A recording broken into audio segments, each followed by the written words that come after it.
practically every one of the top 40 records being played on every radio station in the United States is a communication to the children to take a trip, to cop out, to groove. The psychedelic jackets on the record albums have their own hidden soul. This is a special question. We don't want you to smoke genetically modified ganja. We want you to smoke the real thing. We want you to smoke the natural herb. Some call it marijuana, some call it sensimedia, some call it lamb's bread, and some people call it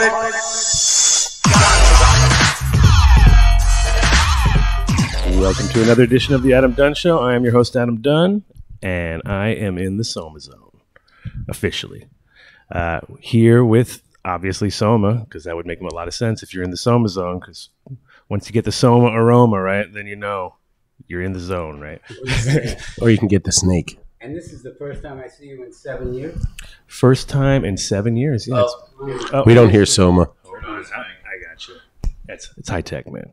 Okay. It's what the youth's for. And I don't see you for 7 years. Right. No, it's been and I missed you. Oh. Because when I first came here, the first week I ever came to Amsterdam, you were one of the souls that I met in Amsterdam who meant a lot to me. That's cool.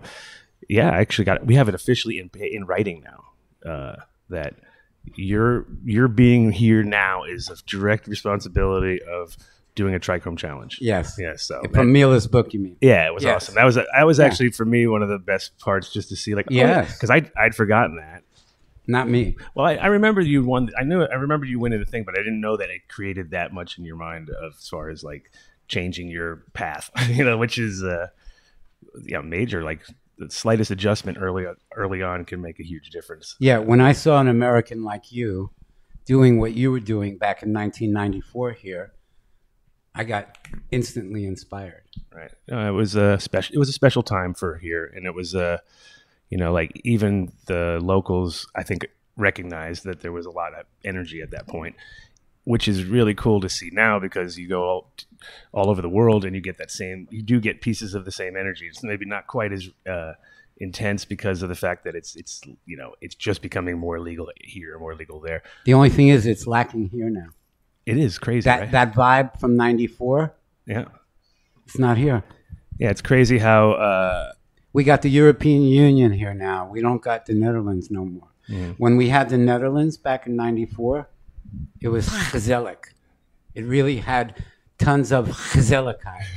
Like chutzpah? But it's lost a lot of it because of bureaucracy and because of the euro and because of the European Union. And it's every free place like the Netherlands has lost much of its freedom. Yeah, it was. It's not just Barcelona that lost freedom. And gained at the same time. And gained, because finally they start to gain, but they got beat up a lot. But when we landed here, it was funny. The first thing I got off the plane, first of all, when I landed, it was just coincidence, but I do what you do. You pull out your phone, turn your phone on.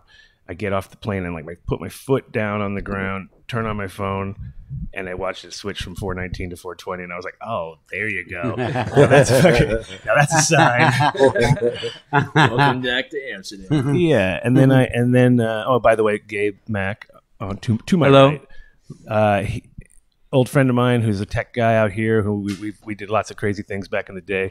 Always, he was my go-to guy whenever I had an event and I needed some help on something that nobody else could possibly even comprehend what I was trying to put together. He'd be like, "Yeah, we could do that. We're going to build a rocket." Exactly. He was there for the rocket. He was there for all those crazy And I've seen people making more hash paper joints these days, like we did back in the day. Oh, that's just like a but between I leaf didn't blowers. see anybody do that before we did it. No, exactly. That was that's what I liked about that whole time period. Was it was truly, even if it wasn't 100% true, but in my mind it was like what we were doing was the first time anybody was doing that in that way, like whether it was making hash papers or just a lot of the leaf blower. Yeah, leaf blower, things like that were things that you couldn't normally do because of where you were, and also just like the amount of weed that it would take was too much. You get arrested. Yeah, well, and also people just didn't want to waste it, like making those laminates and doing all that kind of stuff. You get arrested. and you get arrested. Get arrested. Yeah, of course. But not in Colorado, right? No. Yes. Colorado's weird. It's Yeah. like it's just like a lot of places now where it gets regulated to the point where Where you can get busted again. you're like, wait a minute, we're going in a circle now. All of a sudden we're back to back to the jail. yeah. No, it's not back to the jail. You just be taxed out of business. It's Well, overregulated. if you don't pay the taxes, what happens? Well, jail. You go back to the jail. So that's why you pay the taxes and you can barely make a buck. Yeah, I mean, they definitely have a system which doesn't make sense. Just like over here didn't make sense too. There was always this like open-ended thing where you're like, okay, so here you could sell it, but you couldn't grow it, and there you can grow it and you can sell it, but you can't smoke it. Oh, by You're the like- way, did you check out my 100% hemp trousers? I assumed that only that it would have to be 100%. It's one of my businesses now. Any color you can think of, custom fit, and 100% hemp and embroidered. And if they mention the Dunn deal, what discount do they get? The Dunn deal? Yeah, done deals for everything. The Dunn deal, Yeah. it's like 10% off. You heard it here. Oh yeah, there you go. Bam. On the spot. The pressure we make. I think we can push them into 15%, though. I think I'd have to buy some new pants this Okay, where's this spring. snake going? She's not running away on me, is she? Yeah, by the way, if you right. haven't noticed, Soma has a friend around his neck. He's wearing a snake. But she's naughty sometimes because she doesn't make any noise and she'll sneak on me. She'll You know, sneak one up, time- sneak up on you. In I thought that's what snakes in do, June yeah. 2016, Hmm. I was up on the roof laying in the sun. Jesse took her out, put her on a swing that was hanging from the beam, and forgot that Shiva, the snake, was there. And she escaped for 24 days. Whoa. 13 cats in the house. Whoa. Now only And 12 she cats? went up inside the wall, and finally I got her. Because she poked her head out one day. It was a big job. I had to cut a hole in the wall, but nobody got hurt. No snakes were hurt in the incident. No cats. Or cats. How many cats you got, by the way? We haven't 13. Actually, I've had 61 cats born here. Wow. I gave all the other cats away to my friends, even though I could have sold them for €1,000 each, because they're pure Siberian forest cats. Yeah, no, they're beautiful. They're all very exotic looking in their own right. Look hairy too, though. I gotta say, a lot. I just Big see fluff hair, yeah. I see a lot of hair. But yeah, so basically, crystals and cats. That's what. If you want to come, if you like crystals and it's cats. C's. Cannabis, Oh yeah, crystals, and cats. cats, and gezelligheid. Like a gazelle. Yeah, that's that Dutch word that everyone is taught when they first come That's here. my And favorite like, Dutch yeah. word. Yeah, it's So like that's what you the strive for. high Yeah. of Dutch vocabulary, if you ask me. It's not klootzak. No. No, that's true. Yeah. But- But it's got all that perfect mixture of everything you want of like cozy, Yeah. fun, social. But is it here still? Is there still a cell? Yes. It's right here, right now. Exactly. In the And Soma-Zone. whenever two old friends come together after a while, Mhm. it's magnified, that gezelligheid, you know. For sure, and it's interesting too because I've managed to run into a bunch of my friends, and it's like you can really see where you can start exactly where you left off, almost mid conversation. It seems like I mean, it's like you're like, I think we were remember this, we were talking about this 7 years ago. Man, I remember walking over to your shop. I'm going down the Kalverstraat, and I see all these people looking in a window. So I walk up to it. It's a bunch of TV sets, and there's 911. There's 911. And I'm on the way to your shop, and I just saw 911 happening on the TV. And then I walk onto your shop, we get real stoned and start talking about it. You're the first person I talked to about it. Yeah, I mean that was an interesting time to be here too because it was I was actually leaving to New York on 9/12. I had a flight on 9/12 to New York, so I was like watching the TV and going like, well, I think that's got out of the picture right now. That ain't happening. I don't see that happening at this point. But yeah, it was weird to be like from the States to be here and then be like kind of not understanding kind of what you were thinking at that point. Like it was because when I moved out of America, I thought I was never going to go back. I tell you, when I looked at it, I was not thinking Osama bin Laden. I'm still not thinking Osama. Well, I'm thinking I'm glad you didn't fly on 9/10. Get there a little early. Yeah, right. Just have a meeting up there. Right. Well, Where is it at? Oh, cool. Yeah. No, it was, like I said, it was just that very strange time period. And the other day it was because we were looking at an old flyer from one of my parties, and I looked at the date, and I was like, oh, it was like 2 months before that happened, you know what I mean? And I was just thinking to myself, like, we were, throwing parties, everything was going kind of in that zone, and then all of a sudden something like that happens. And even though it's an American thing, let's say, it still became it still affected everything in the sense of economies and, Affected everything. And then the part and the security measures too, where like now in America, you see the escalation and you see how it gets more and more like how Europe was. You can actually see a purpose in it. Mm-hmm. You speak Dutch, right? Yeah. How do you say puff, puff, pass in Dutch to Dunn? Oh, yeah. You just say it in English. Puff, puff, pass. No, I want to be respectful of the Dutch culture. Tek, doorgeven. Yeah. Tek, doorgeven. When you're holding a microphone, the split can seem like a microphone. I know. I get confused. Well, they are. Yeah, that's usually like that's the way you kind of tell people. Well, he's back in Amsterdam. In Amsterdam, it's definitely more of a culture of just like rolling your own and just smoking it up than Oh yeah, we don't. Here. Yeah. But the Dutch, you put tobacco in all your joints. That's true. What's funny when that's I why was. I'm only taking a couple hits from it. No, this is straight up. That's no tobacco. if I was rolling my own, it would definitely be with tobacco in it. But that's just how I grew up. I quit tobacco when I started these. November 22nd, 1985. I quit tobacco. Uh-oh, Mike got switched. Oh. No, it's okay. Is it? Yeah. Was that the reason why you started that? My dreads? Yeah. No, this is the moment I. This is my second set. I quit my smoking? first set got cut off in prison in 1983 in Florida. Ah, shit. And then as soon as I got out, November 22nd, 1985, I started these from a crew cut. Oh, so you stopped smoking once you got out of prison? Tobacco? No, yeah, I did. It's probably harder to get weed inside the prison. I smoked it once a week in there. Still, yeah? Me and my friend, we'd like spend $5. Prisons have more drugs. Back in 83. Non-prison. We'd spend $5. We don't smoke the hash that's rounded on the ends. We could only have $20 a week max. So we'd spend $5 and get one pin joint that would come in the corner of a letter envelope. You get this tiny corner with the tiniest bit of weed, you could hardly see it. And then we'd roll the thinnest joint. We could hardly make the joint, it was so thin. And then we'd smoke it together to make sure we didn't waste any. When you were holding it, the other person was taking it. We never got caught. It's funny, when I was here, there was like, I watched Dutch kids in a coffee shop one time, and they rolled a joint pure, and I was like watching them, like, wow, these kids are rolling pure, but they were really like very fumbling with it, and it was like they couldn't roll a pure joint for some reason. It was like impossible. And they finally rolled it, and then they were like, "Yeah, let's smoke it American style, basically." And I could hear they kept passing it so fast that it was like uncomfortable. You know what I mean? It was like I was like, "Okay, guys, that's not exactly how I get it. I get your passing." But they were like, "Quick!"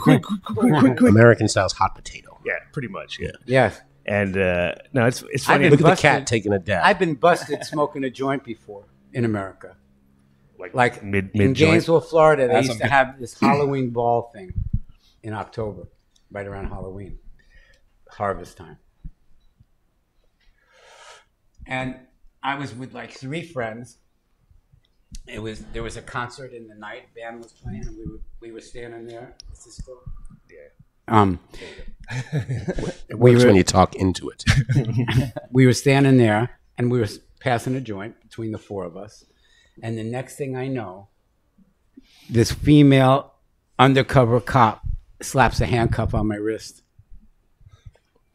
Female, at least. There you go. Nice. Yeah, but she had these other guys with her, too.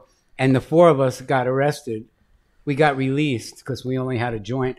And I had like a stash bag, something like this. And as soon as she handcuffed me, I dropped it on the ground. But they found it. Slick But move. like I was smoking a joint and I got handcuffed. in Gainesville, Florida. Now, if you could make it totally disappear, that'd be the move. Like, you see those like videos on YouTube. the magician guy, with the cop, he's like holding the bag of weed, and it's gone. That must just annoy the hell out of him. Right. Well, that's a bad cop right there. No donut. Right. It's like, what? So, hey, I got a little guy with me. I mean, I'm a Dudas priest, right? I follow the way of the dude of the Big Lebowski. Nice. That's cool. I like that. Yeah. The dude abides. I know you. The dude abides. Done weddings in my bathrobes before, which is pretty good. And Can somebody get the man a beverage? Yeah, that'd be great. And I got this guy with me. I started taking him everywhere. I was just going to say what I was gonna, what is this I was literally going to say, oh yeah, like that thing. Yeah. Yeah, the dude. So this is the little Lebowski, and this guy he's been traveling the world with me and some friends, kind of like that gnome from Amelie, I guess you would say. Mm-hmm. And I figured he should be, a part of the podcast today. So he has to be. He has to be at some point. Yeah. Here we go. What we'll do is we'll put him. Does around little the dab Lebowski there. dab? Oh yeah, he's actually, his hand, you see it got chopped off here in Saudi Arabia, but it was perfect for holding joints. So I used to put the joint in his hand. It'd be like the perfect rolled shoulder, and you just pass it around, and it's token with this little Lebowski. This is why I would call Gabe when I had weird ideas. I'd be like, Gabe, and he'd be, yeah, that's totally normal. That idea you have, normal. Let me tell you mine. And he'd be like, oh yeah, I'm gonna make a small Lebowski doll. Yeah, and have him travel all over the world. But yeah, check it out, littlelebowski.org. You can see him with one of my favorites. I actually got a picture of him together with the German Minister of Defense. Nice. Were they lovingly gazing at each other, or was it just like it's actually a she? That's a she. Yeah, which was even funnier. I think the Big Lebowski is one of those films that literally, if I had to get stuck with one film, it's like one of the ones I could probably Shut the fuck up, Donnie. Oh yeah, you're out of your element. So quotable. It made me watch every In-N-Out Burger since then. Yeah, whatever movie, except the last one I watched wasn't so great. Which one was that? The one from the Casino. Casino Battle. Yeah, I mean, his acting was good, but the movie was too strange. Well, it's a combination Coen Brothers and Black Bridges, and there's a lot of elements that go into that film. Definitely, it's also been around for 20 years now. 21 this year. Oh yeah. It's definitely one of the ones that's like, I used to put it on at parties and stuff all the time in Denver, and just people were like, you really like the Big Lebowski? And I'd be like, yeah, it's that guy can walk. I know he can walk. There was this hotel in Berlin. One of these Berlin got converted since East West. It was like an old, I don't know, hospital or something. And what they had is they had these TVs in like all the hallways, and they would play the Big Lebowski 24/7 in all the hallways in this little hotel in Berlin. Obviously you found it. Of course, I had to stay there. Yeah, absolutely. Yeah. And you got many photos, I'm sure, with him. Yeah, in Berlin. Yeah, definitely. I got a lot of them. Yeah. That's awesome. So as far as like the changes here and stuff, what do you think? Like, because I know, obviously, like you're saying, Spain, as you were all saying, with the Barcelona show and just the vibes there, and one of the clubs, you're like, okay, this is definitely opening up to the point where it's almost sustainable, where you can see it working, but at the same time, it's still Spain, so you never know exactly. I didn't like the fact that we had to go like into the back rooms to smoke, and we, yes, there were clubs, but the ventilation was terrible. Everybody smoked cigarettes. You have to do that. Let anybody know you smoke. Places where it's legal though too, you can't smoke on the street and stuff, right? But that's what Amsterdam has. You can't smoke anywhere really, technically. Yeah, but Amsterdam is different from also the rest of the Netherlands. It's like if you're up in like, I don't know, somewhere in Texel or something like that, outside a grocery store smoking that's like not done. No, for sure. Even on most terraces then too, Amsterdam is very different. I think a lot of it has to do with the amount of international people that have come here and be like, oh, it's legal. Oh, I can smoke on the terrace, and and the Dutch are here just like, I'm tired of saying it. Just go ahead. I'm done. Right. Well, I mean, it used to be that you could, and then it kind of like, not as far as smoking is sort of like on the terrace and stuff like that. That's literally like the same as being able to have a beer and a joint at some place. You're like, oh my God, this is like freedom. Like it's so weird. It's so strange how just those two, the combination of being able to do both things, where here and everywhere you can drink, fucking everywhere, right? Yeah. And then they haven't quite mastered that idea of complete service and being able to kind of utilize the places already that, especially here, I mean, there's like if you're going to be able to go into a coffee shop and smoke without having to, go through a whole rigmarole is definitely a nicer experience. You know what I mean? Clubs, the only thing I have a problem with, it doesn't matter whose club it is, even if I know the people, there's always an awkward moment, just like there always was when you went to the first coffee shop you ever walked into. You'd be like, well, what do I do? You know what I mean? But at the same time, I think they're positioned to kind of hopefully get it together enough to be able to kind of create a workable system. Nice. We got some good close-ups going. Soma, is that a snake on your head, or are you just happy to see us? Well, both. But it's also here. They also had that split rule where you couldn't sell alcohol and marijuana in the same location. So a lot of places, what they did is they would, buy the place across the street and then Or next door. Sure. Yeah. And so it's like, you buy your weed next door and you go and have it with your beer next to that. And that's like always you're going to find, these entrepreneurial dudes who are going to figure out a loophole. I mean, that's what, we do. It's like sit there. How can we fix this, man? You want some water there? You have to be careful around here because they let me stay here, but it's actually their place, Apparently. I don't know. Could they see that on the shot there? The cat drinking his water? Maybe on that one. I think on that wide angle. Missed it on the wide. Too bad. And her name is Ganja Girl. Oh, Ganja Girl was just taking a lick of my water. Yeah. Who's the main one? Who's in charge? Well, she's the oldest girl in the house, so as far as girls go, she's it. Nice. Well, then she can do whatever the hell she wants. Right? I guess so.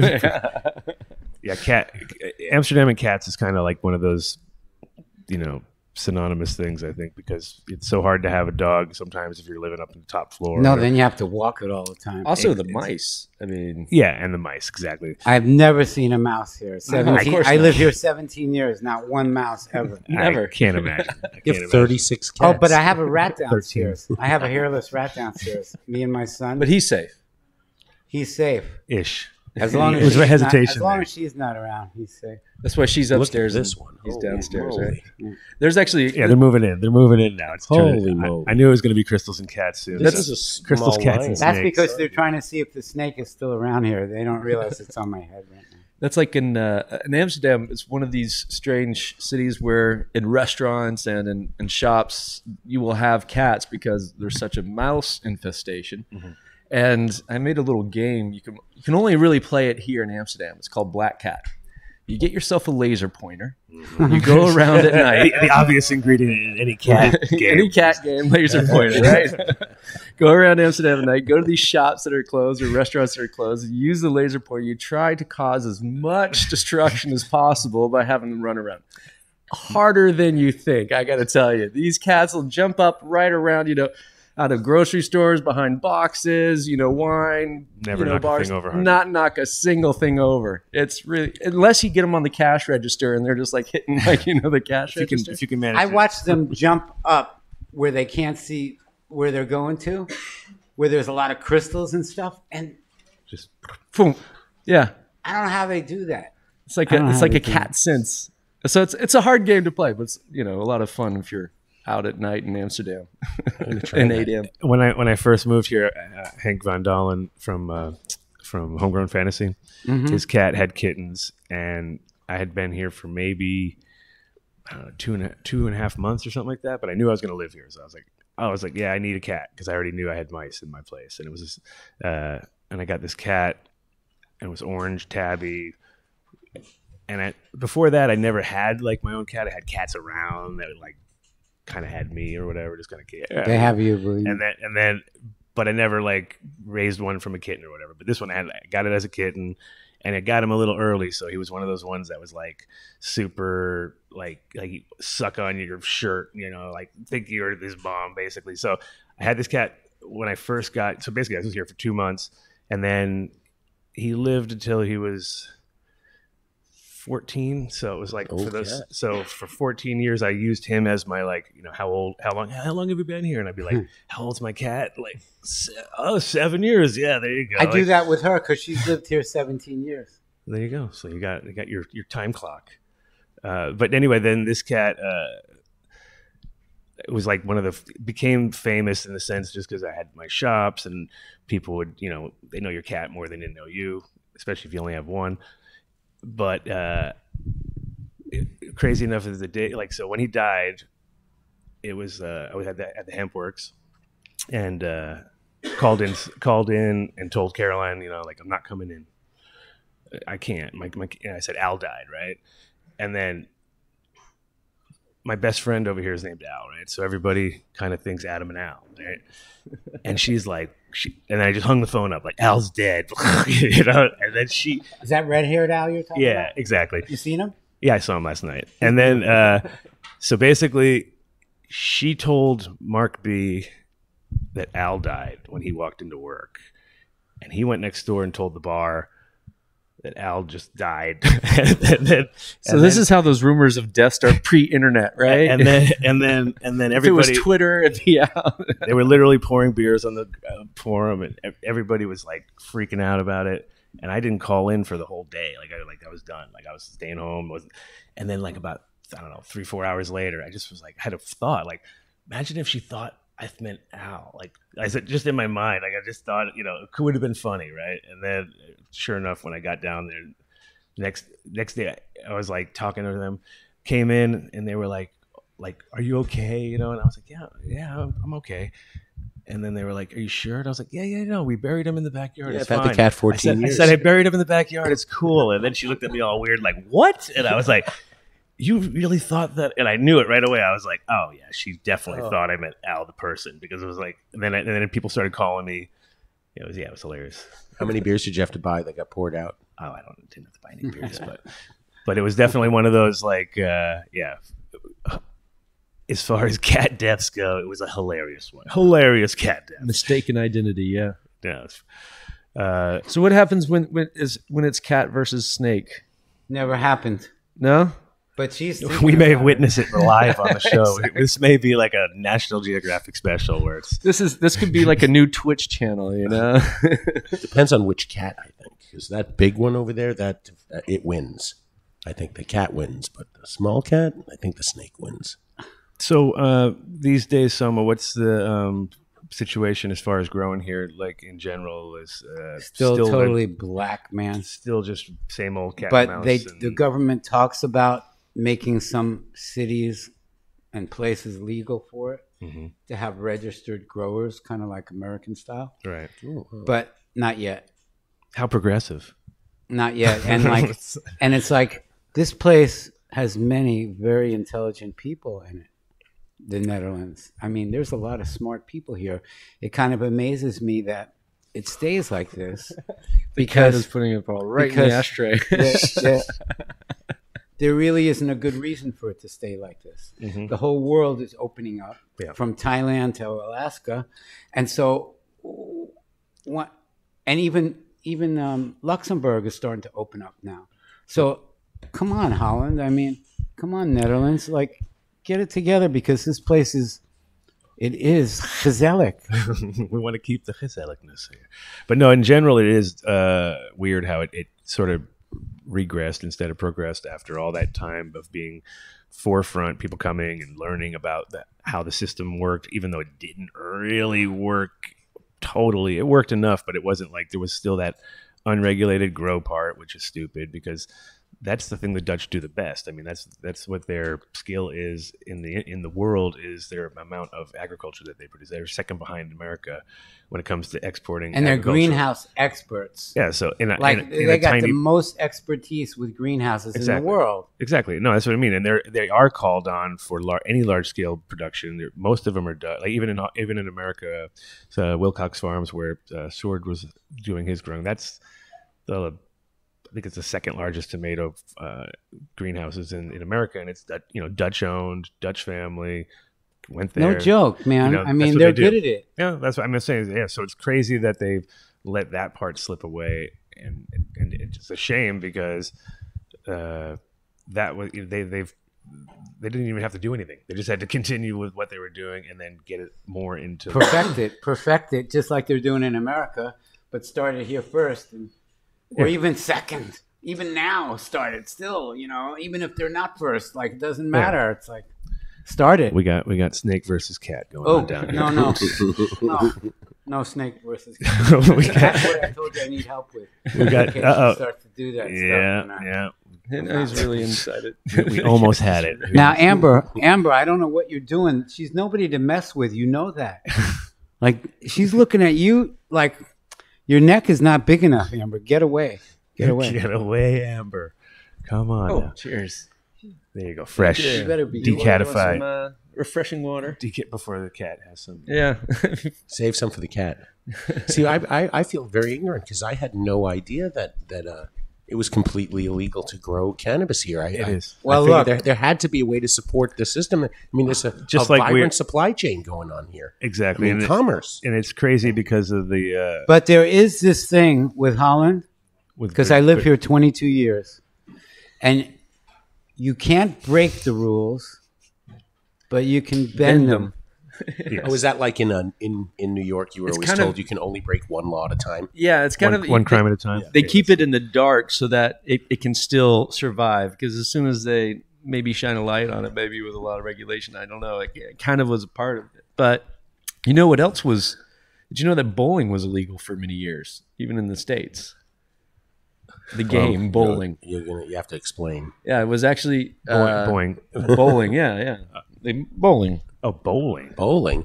What? I used to have my own ball and my own shoes, man. We're all like, you know that? I had my own ball and my own comes shoes. back to the Big Lebowski for you, doesn't it? Oh, no, that are games, right? No, but yeah, why was bowling illegal? Bowling was illegal because it was originally King Edward that said it was illegal because all the archers were spending too much time playing it back in 1500s.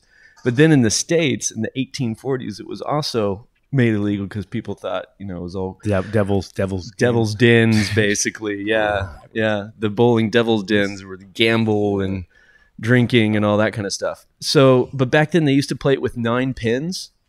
And so what they did is they changed it from 9 pins because 9 pins was outlawed, and they changed it to 10 pins. They added an extra pin. Wow. And called it bowling, and then it was all of a sudden legal again. So yeah, maybe we just need to do that. Need to find what is that 10th pin. That's interesting. And that's why I never knew that. Yeah, that's why it's legal. So when it went from 9 pins to 10 pins, now it's legal. And you can actually play the original 9-pin game still in a lot of places in Germany. It's called Kegel, actually. Cool. Kegel, isn't that? Oh, I don't. Yeah. It sounds a lot like Kegel. Wait a minute. Are you working on those or what? Every day. Yeah, it's pretty much the same. Yeah. So yeah, little wasn't Candlestick? Wasn't it Candlestick before it was the other one? Yeah, you have the Candlestick sticks. Yeah, in New England, that was the hot. They still play with the Candlesticks. Yeah, they had one near my house, and it was one of those things where it was like, it seemed so weird to me as a kid. I was always like, "What is this?" And it was like, and my mom was like, "No, back in the day, that was the shit right there." It was like kind of funny because it was like they're hanging on. It's like there's like maybe 6 left there or something like that. Maybe they also have like I think up in Alaska or that's like 16 pins or something, right? It's like a shitload. No, they got like in Canada they have one that's 5 pins. No, this is definitely more. And yeah, then they have other ones where they have like these. It looks like the squatted. Like this bowling pin is like really short and fat. It's called a duck pin. Duck pin bowling. Duck pin bowling. Yeah, exactly. That's what they have there too. Yeah, exactly. That's also a pretty funky game. Yeah, good old duck pin. You know that, of course. Someone's like, wait a minute. Yeah, I used to really. I was the duck bill champ. I used to do it at least once a week when I was a kid. Yeah, and you got curling is pretty much the same game. Never did that one with the heavy with stone the ice. and you kind of sweep in front of it. Yeah, exactly. They all. Oh, that's ridiculous. That one doesn't make any sense to me. No, it doesn't. Well, it does. It's it means you're really drunk and you're really bored, and there's a lot of ice and there's some rocks or something, and you were like, "Hey, let's make a game." And but you go slow. I know, but it's so weird. It's just, it's one of those like ones. Darts, but Well, it's I just like funny because they darts. go into that pose and then they stay in the pose and then they're kind of just gliding. And They're you're like- trying to channel that You're like- force. it's a little, practice on a Thurman when they get home or Well, something. what's the did you know that painting was an Olympic sport back in the 1930s? I mean, can you imagine? That's pretty exciting. Right? You're like, and they're off. Oh yeah, coming around the bend with the first line. Ooh, he's dipping in for some cobalt white. There we go. A little titanium white. I mean, could you imagine Bob Ross at that thing? He'd just You be made like- me think of Bob Ross when you first started saying. right? Yeah. That was one hell of a soul right there. Yeah. Yeah. But yeah. Little trees. So any what's the craziest game you learned or you started playing when you moved back from the Game? Netherlands? Yeah. No games. I have played no games in my life. No, I don't think. Well, I mean, I think I sat in on one of those card games that everybody does, Humanity, whatever. Oh, Cards Against Humanity. Yeah, I played that once, and it was cool. But I was definitely like, I just hate games personally. Today, my wife and I were at a toy store, and I was like, let's get my kid something. She's like, how about a game? And I'm like, ugh. There were two games that I always played. Candyland. Yeah. I'm the Two games that I Shoots played. and ladders chess when I was a kid was a and shit. pool. Chess and pool. Yeah. Pool Pool for I sh- love. Chess I love.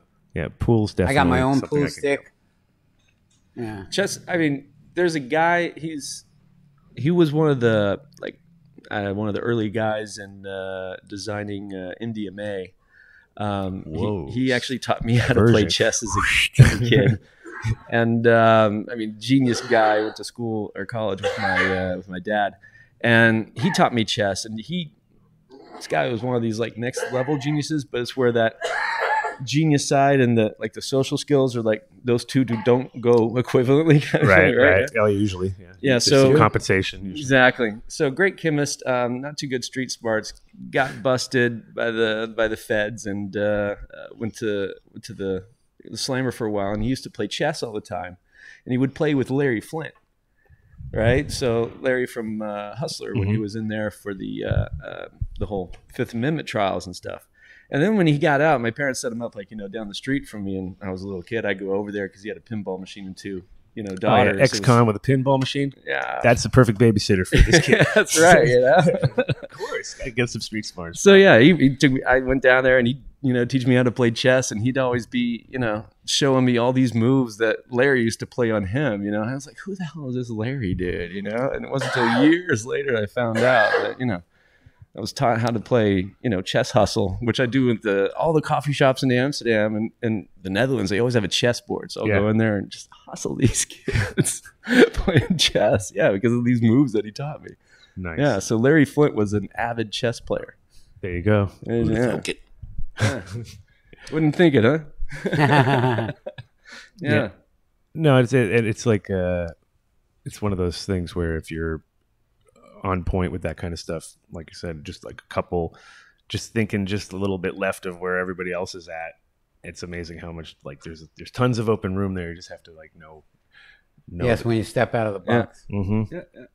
Yeah. So when I was asking about growing, so as far as has there been a lot of busts lately? I mean, as far as there are like sweeps, or how's the mood been? I've heard less bus happening. Is Seon still here? Yeah, I've heard less bus, but Is Seon still? Seon is still They're there. still an operating force. So Seon, like I don't know what it that- stands. I don't remember what it stands for, but basically, just as a quick description, because this is one of the reasons I wanted to leave Holland was they were so dedicated at a certain moment. Like this is before I left, like around mid 2005 and around 2006 and 7. It seemed like there was just kind of like never ending, where they would drive up and down the road with these trucks with infrared scanners and check for heat signals. Here? Yeah, street by street, you know what I mean? So you pretty much would, and then nowadays I don't even want to think about it, because I remember when they had drones. They were the first ones with drones, the first ones to use infrared on drones, fly it over farmhouses so they didn't have to go off the road. And and I remember thinking like, wow, these guys are taking it next level. And that was before drones were totally easy to get. This is when they were still like military grade, and they had like the first couple ones. But there was such a push to stomp out growers that it didn't make sense to me, because it was like one of those, to me, what it felt like there was an agenda to get rid of all small people because there would be some commercial thing going on. But how's it taxed here? at the person who sells it to the person at the shop that's where the tax is. That's where it's created at that moment. Nobody's paying tax on wholesale weed. So but the coffee shops pay much tax every year altogether. If you count all the coffee shops in the Netherlands, and you see how much taxes they pay to the government in 1 year, it's quite substantial. Oh yeah, no, they definitely do. And the thing is, it's what they're known for is coming in on like your busiest day, sitting down, ordering a coffee, and just taking notes, and basically walking out and creating a formula from that, because they don't care what you do on a Monday afternoon. IRS estimate, yeah. Saturday 420. Saturday, yeah, pretty much like Saturday, right at between 2 and 6 o'clock. They'll clock that out. Okay, so you have about 200 customers every hour. You know what I mean? You're like, no, not really. Actually, I have, and it's your position at that point was to argue it, which usually didn't happen, or just pay it. And then if you paid it, everything was kind of weird. So they kind of had their own little push, chisel up a little bit here and there wherever they could, but they still were missing out on the grow side, which would be substantial, especially because it adds to their agricultural, index every year too. They'd even be bigger, because right now they're not counting any of that, and that's. Well, it's a marketable skill, greenhouse growing. I mean, they should be able to, work on that skill here, and then take it and shop it around the Well, again, they don't even have to, because they already have it. So it's just by accepting their position in the world as guys who actually could help make it more efficient and make it work for big operations, especially because you see like a well done greenhouse in Holland is run by like 5 guys, if that. Maybe 3 guys or 2 guys, and you're just like 2 guys sitting in an office with pushing a mouse. That's all they do. There's really hardly any actual hands-on, because most of it's all automated. Everything, even the planting, the watering, the moving of the thing, everything is automated. And then at the end, they have people come in and clean up the trays and move on to the next. So it's like they could do all that and make it save people a lot of time and energy. Because what's interesting now is all the grow rooms look just like this. They all look the same now. Like if they're done commercially, everyone's got rolling tables. Everybody has double-ended bulbs, 12-foot high minimum, let's say, and everybody's growing to fill the room up with light. They're not nobody's doing air cooled. There's there's certain things that are just like prehistoric at this point, but barely even got into fashion over here because the Dutch closed their grow everything. Like you can't sell. If you sell 100 grow lights to somebody here and they have a receipt and the cops bust them, then you get conspiracy to grow cannabis. Yeah, and all the grow shops have been closed now too. That's what I mean. Yeah, it's kind of like, wow, this is I'm really surprised. As an American coming over here, I had no idea. I thought there had to be a way to support the system. I mean, I know the hash had to get in some way. Well, the hash is ridiculous as far as like when you think about the idea that there's that much available sold. And they haven't figured out that it would be, even in the Homegrown Fantasy, the reason I went to them first, the reason I loved that shop was the fact of the message that it had, which was, growing your own weed. And they grew all their own hash. All the hash was in-house. There was never imported hash on the menu, which, of course, we all love imported hash. My first but at the same time, there was that moment where we realized, like, oh, shit, we can make way better hash. You know what I mean? Because we have better weed to begin with. Now you're making hash off the better weed. And if you start to grow the weed with your heart instead of your wallet, then the hash you make from that kind of weed is very superior. Yeah, exactly. Well, in general, just anything you can do yourself and keep it in that closed loop sort of system. Know what you put your inputs in. If you grow organically, you're going to know what you used for your own compost or your source material, and you can control it, which is kind of what we try to push that message. Homegrown Fantasy was that place. You still can grow outside on your balcony. 5 plants, I think now is the new number. Oh.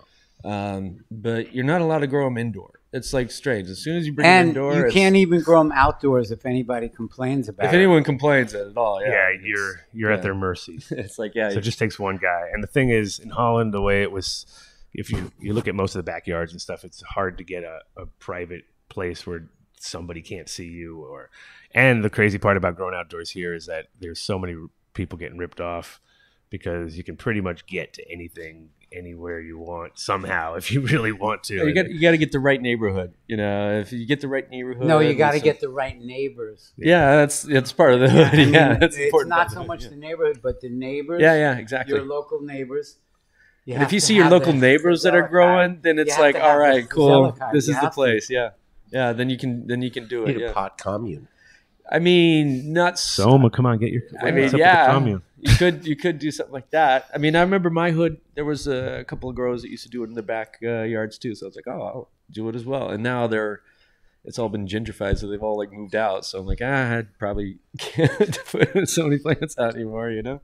Yeah, I mean, in the beginning when I first moved here, I just kind of obviously did what you do when you go on trams when you first get here. You're just like, I have no idea what I'm doing, so I just don't do anything, and I'll just sit there and then, I guess the rides are free, till the 10th time when they finally got caught. And you're like, oh, you do have to pay. Oh, I get it. And then I was like, I'm just going to keep doing that. I'm going to keep doing that hustle for as long as possible. So for years, I would just always speak English. Don't show any signs of knowing anything. I'm pretty good at that, too. I'm amazingly good at looking like I had know nothing. I could pull that one off. What? Excuse me, what? I'm just a dumb American. I have know nothing. Yeah. When I first moved here, I went into the grocery store, and when I finally got home, I figured out half the shit I got was wrong. Yeah, you bought Vla instead of milk. That's usually the first thing. That was one of them. Yeah. Or you buy Carna milk. You buy Carna milk is the problem. You go like, huh? Why is it all lumpy? But that's when you get those crazy combinations that you'll never forget, right? Yeah. Looks like we're having Carna milk and the honey loops, right? With lumps. No, it was really cool to be here for the change before the whole Euro kicked in too, because that was really like a massive vibe change. Like, I wasn't even in the country. I remember I was out of the country at the time, and I called back and I was like, how is it? And I remember Doug saying, oh, dude, it's ridiculous. Like, I stood in line for 10 minutes while people tried to figure out like what money was anymore. They were all just standing around. Yeah. Like, what is this? But they promised us it was like 2.5 guilders, right? Oh, I know. And a euro. Yeah. And I go, fuck, man, this shit is fucking great. And then next thing I know, fucking coffee goes way up, and I'm going, wow, like these euros ain't even buying me what the guilders used to buy me, man. Oh, yeah, just with like one. It just went over. And I go, wow, what a way to raise the rate. Well, the thing is, there was like a solid 6 months where everybody gouged everything. Where it was like, if you came in, they didn't change the they didn't change the number. They just took away the euro sign. No, it was even more. Or took away the guilder sign and hoped that you would kind of not know, because if you came in every day, you'd be like, dude, it can't be that, you know what I mean? Yeah. And oh, sorry, yeah. But if the next guy walked in, they'd just be like, yeah, of course it's $2 for a soda. You know, like, no, it's like, actually it was, or 2 guilders. I knew I was in trouble at the Albert Kuip when the guy that used to go, ain't Holden. He started going, ain't euro. And I go, fuck, this is fucked, man. That's funny. There was a girl in my neighborhood. We used to call her, do you have a guilder girl? Because although she would say, she was a beggar, all she would say is, do you have a guilder? Do you have a guilder? Oh, I know that girl. Right, yeah, exactly. I gave her money last Saturday at the Northern Mart. Right. So, I know if I see her, because she survived all these years. Oh man, she's been I always give decades. her €2. She asked me for one. I always give her 2. So that was the question when the euro came over. Me and my friends were like, I wonder if she's going to convert or if she's going to say just like she's pretty smart. And she said, do you have 50 euros sent? Like, right off the next week. I was like, damn girl, here you get euro. You got to inflate that. She earned it. Yeah, she's the only one. Like the only thing only one. Everybody else is gouging. No, she's a survivor, man. I know her from when I first came here. Oh yeah, she's been here since the 90s. Yeah, I had also Sylvie. You remember her, right? The South African woman that was living on the streets forever here, and she knit stuff, and she was down by Homegrown all the time. No, I don't know. She was one of these like way out of place all the time. You'd be like, "Who's the old lady in the corner knitting something?" You know what I mean? And then, but she was like one of these people that when I first came, she was already like, I thought old in my mind, you know, definitely old. And then 25 years later, when I came back the first time in 2011, I ran into her, and I was just shocked that she was even around. But it was like I got to know her pretty well because she was one of those people that, like, you know, when you first get here, you're all like, oh, sure, yeah, let me help you out, you know. And then all of a sudden I realized, like, oh, no, she thinks she's like owns me now or something. It was really weird. I was like, one day she was just like go to the post office and get me this, and I was like, what? I was like, no, I don't think so. You know, I was like, here's €5. Bye. You know, I was like, but yeah, she's crazy. It was literally crazy. Did you ever know the hurdy-gurdy man? The hurdy-gurdy man At the Northern Mart? No, He was about the only hurdy-gurdy player in town. I think they made a song about him. Yeah. No, it was like I said, before the Euros, it was definitely like there was crazy value here as far as like you could live so cheap because the Dutch had already at that point like perfected the art of living on less than $1,000 a month and somehow having everything, you know what I mean? And you're like, how do they do this? You know what I mean? Like my first apartment when I came here was 190 guilders a month. And it was a whole apartment, a whole floor, and the Rijstokkade, which is like nice, the pipe where you know, right around the corner from I literally was a block and a half from Positronics when I first came. So I had that was my idea of Amsterdam was grow shop around the corner. There was hookers on the other corner because it was like a mini red light in the Rijstokkade there. And then it was just like, oh, this is it. This is Amsterdam in a nutshell, you know. But at that time, that was about $90 a month, you know. So I was like, of course I'm going to live here. You know what I mean? $90 a month for a whole floor. I could grow weed on the balcony. I was just like, I'm in heaven. You know what I mean? I thought, and then when I left the last apartment, I think I was paying like 2,800 euros or something ridiculous. And it was about the same size, maybe a little, you know, nicer, of course. And it was, but it was still not much bigger, and it didn't have ability to grow, and I couldn't do any of those things. And I was like, yep, this is not, the value is not here anymore, you know? So it's unfortunate, but it kind of shows you where the globalization can get really bad and change the landscape to make everything the same. And like when I got off the plane, the first thing I saw was Starbucks, right? And I was all, fuck, like really? Like as you open the door to the thing, because that's when you left. You left. I left the day they opened the first Starbucks here. I literally left the day they opened the first Starbucks. It was like crazy. I was on my way out, and they were having their grand opening, and I was like, "This is the perfect time to leave right now," because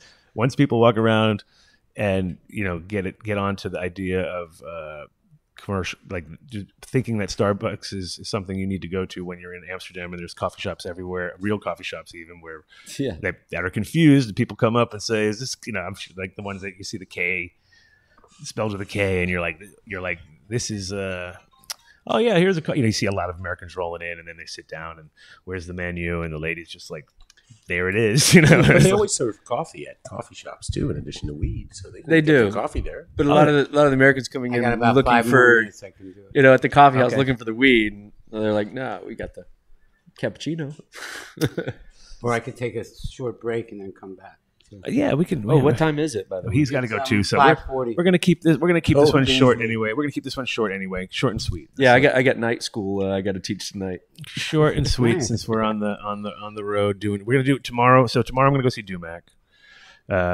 Drop into him. Also gonna drop into the gray area. We're gonna do a true history of the gray area episode. Mr. John Foster, everybody. Exactly. So we can get everybody on the same page. So there's no confusion, because it's as with strains. And anything along the way, there's so much miscommunication and lost history when it comes to like, no, actually, this is how it really started, you know. And at least with that one, I know the story from the ground up. So yeah, this Amnesia Haze. Mm-hmm. Yeah, I remember when it started. I remember. It's funny too, because this we were talking about amnesia yesterday. It's so strange that this hasn't this particular plant and terp profile is not prevalent in the States at all.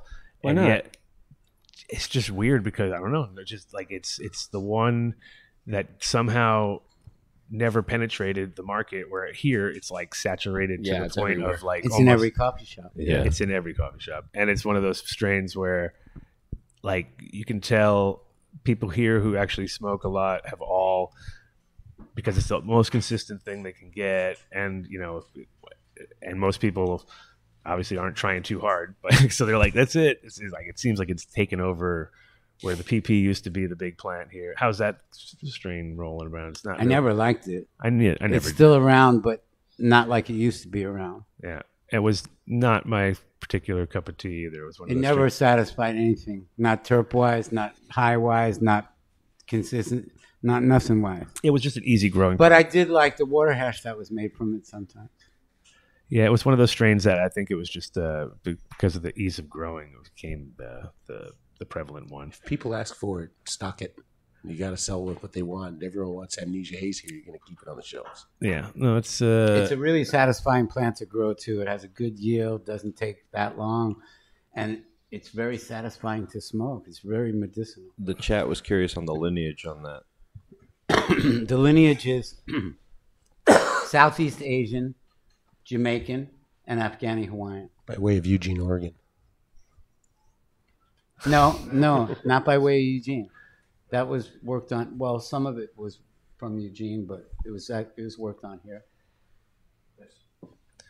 yeah, and it's I actually have the cut in America too, and I haven't really pushed it either, just because it's one of those things where I'm like, well, it's not my territory, So as a breeder, I always kind of have tried to stay in my lane as far as like either just really people that I work with already and or my own stuff, just to keep the confusion down as much as possible, because as you see now, everybody's flip-flopping, and there's like, Yeah, everybody's literally all like over. there'll be like, say, like 6 main people really doing work, and then below each of those you'll have 10 sub companies that just recombine those either in between companies and or just sometimes straight off of one company and just taking their work, which is kind of what we all think is a little lame. You know what I mean? While we're here with Soma, I'd love to ask, back in '92 when we were smoking your weed from Eugene, what were the strains called back then? Okay, well, there was Big Skunk Korean. There was Super Skunk. Mr. Miyagi. There was Super Skunk. There was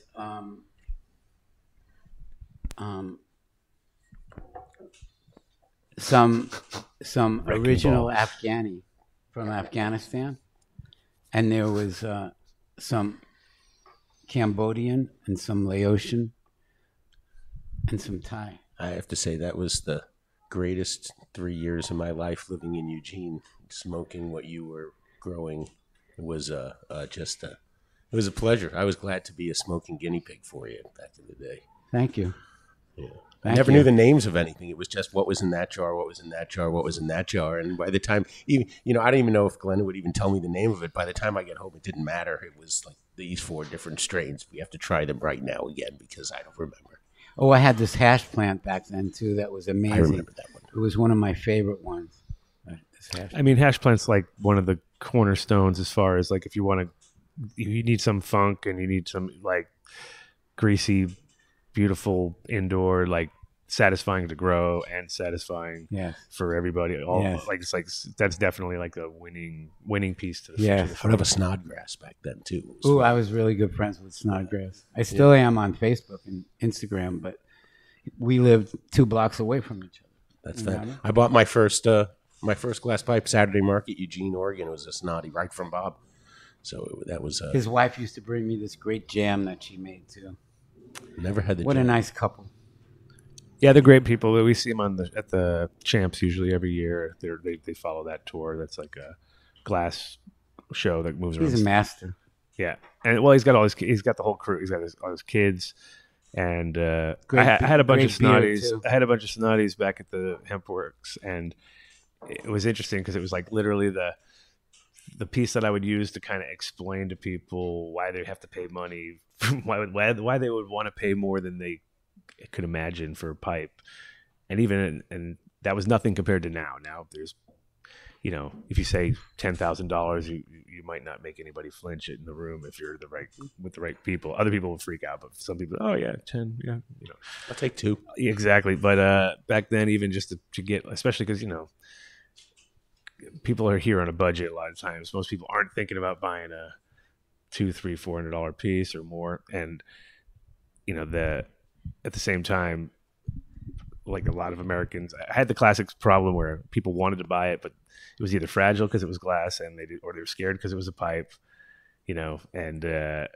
but at the same time, they're the only people that appreciated it enough that would understand, like, oh, okay, wow, this is cheap, you know what I mean? They'd see that, and then somebody else, anybody else who came in would look at it as like, you know, ridiculous, and you'd be like, no, this is the future. I'll tell you, this is what's going to happen, and this isn't, you know, 95 to 2005 before anybody, and then around then everybody was doing cheap Chinese knockoffs, and then of course, oh, okay, well, if it's $45 compared to $400, which, you know, there's both sides of it where you're like, if you don't understand the art side or the collectability of it, especially with the right millies or the right work that you can kind of, you know, identify as authentic just by that alone. So I've got pieces on actually. Do they smoke better though?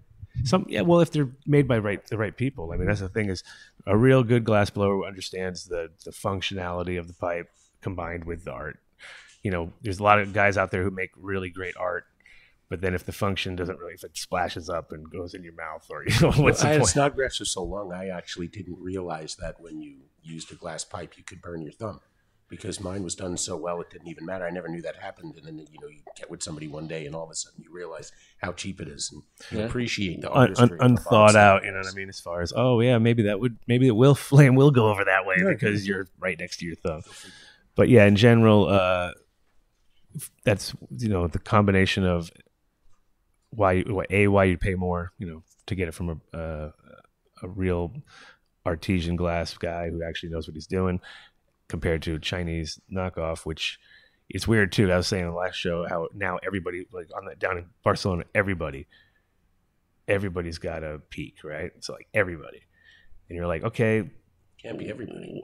Well, pretty much. Like we sat at the table and it was like boom, boom, boom, boom. Everybody's putting out their peak, and you're like thinking to yourself, it's literally Chinese crap, and you know what I mean. And we're all totally forgot that for the convenience of it, you know, because we're all into the convenience factor of being able to smoke on the run, let's say. And it's what do you think of the packs? I like the you mean the packs for flour? Yeah, it's good. I flour. got one. Yeah, I like the Pax Era also, you know, kind of. What's that? because those are great for on the run. That's with the extract, Okay, yeah, extra. and it's small. And what have you got there? Oh, show us what you got, mister. Yeah. Oh, look at that. I don't want to talk about somebody who's not a sponsor of the show or anything. You can like do that. We're cool about that. Yeah, that's a dark pod, and I got that at 14er in Boulder. I mean, somebody got it at 14er in Boulder. I don't know who. Wrong number. Wrong number. Yeah, Wrong I got number. you. Oh, it's got a little USB charger in the back here. It's fantastic. I mean, they're great. And it's oils or what? Yeah, it's the terpenes added to CO2 distillate. Terpenes from the same strain, so it's a strain specific. I have to say it tastes pretty good for CO2 distillate too, because it's like usually one of those things where CO2 seems to pull weird parts out of that I don't really like. Feels like it would also be really good for like skipping. It has this like, you know, skipping stone feeling to it, you know? I mean, it doesn't look like what it is. I mean, it just, yeah, that's always handy when you're traveling too, of course, you know? Yeah. That's the thing, is when you are traveling, pens are very convenient for to keep the stress down in your mind of like, okay, so when are we going to get to where we need to get to so I can do what I need to do? And you're like, no problem, couple hits, boom, boom, and it's just weird how very convenient, how accepting handy people are now of nasty pina colada flavored cloud smoke and shit. Like I hate all that stuff, but Me then too. The fact that I think most weed, unless you're in a really, really closed area, most people just don't get it anymore. Like it's kind of like it's a non-subject compared to the minute you smoke a joint, you're like contaminated. You know, you know it. You're like, oh shit. everything smells like weed now. You know what I mean? Oh, and you don't realize it after a little while because you're completely at that level. Till you get into the elevator, and then you're like, oh yeah, and everyone's looking around. You're like, oh yeah, I think it's me. When you're in the elevator with I have only a one worse other than that, person. 'cause when I'm walking across the street, somebody looks at me and goes, "I bet he's smoking." You know, Oh, of course. because I got long dreadlocks. I mean, And you're like, yep. And you got a big old joint. And they're 100% correct, as we say. So we need to wrap it up, I think. You have to do a shout. I know there are shout I'll do shout outs after, because so Soma can. We don't have to. He has to go feed the snake. Yeah. no, but other things. No, it was a joke. He's Someone got- say yes. Yeah, he's got to get Soma to do even an hour show without getting interrupted is amazing, right? Yeah, This place is usually a hive of activity. Well, it always is a hive of activity. There's always something happened in the Somas. It's a beautiful place. Look at the crystals. I mean, I'm You might as geeking out over everything. give us a quick crystal over, because we did promise crystals and cats. We've delivered on cats. Okay, well, here's Several the story times with over. the crystals. Well, give us a quick crystal. Back in the early 80s, up until 83, I got hooked by hard drugs, cocaine and heroin to be exact. And I kind of lost it. I kind of lost my center. I lost my focus, and I got focused on that stuff. And I ended up going to prison, losing my first set of dreadlocks, and doing 25 and a half months in prison. And when I got out, I didn't want to get back into hard drugs at all. I was totally away from it. So I started with one crystal in the mineral kingdom. And I started rechanneling my hard drug energy towards minerals. And it's still happening to this day, even though it's almost 4 decades later. It's happening still. Crystals come here because my hard drug energy is still getting replaced by rechanneled. And as you can see, there's a lot of crystals. And There's a cat on the crystal over there. There's a lot of crystals. I've done much energy work with them constantly, a lot of healing work with them. I give some free crystal classes every once in a while, and we start with the letter A and go through all the crystals that start with A, then B, then C, all the way down to Z. And it takes a few times, but it's a pretty interesting thing to do. There you go. Good catch. Ready? There you go. Skip. And so I have this business now, Soma's Sacred Stones and Threads. Oh, nice. And that's the So pants, going back to the the pants. pants and the minerals. Is that .com? It's not, Hashtag. the website's not done yet. And this is Lucy's work, I said. Yeah. Yes. Good job. Yeah, actually looking better each time, because Can you help me with? you have been rocking those for a while, which is Somebody's watching the show and just heard and they wanted to call and just be that guy. yeah, exactly. Flew in. How do people find Soma online?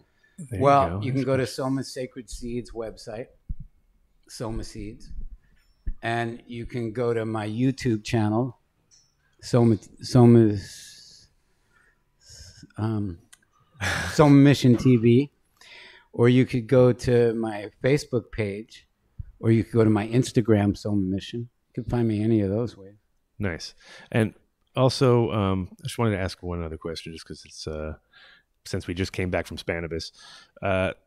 You remember the 2004, the original, the first one? Do you remember that whole? Oh yeah, How like just the fact that it was at that stadium and it had such a crazy vibe and.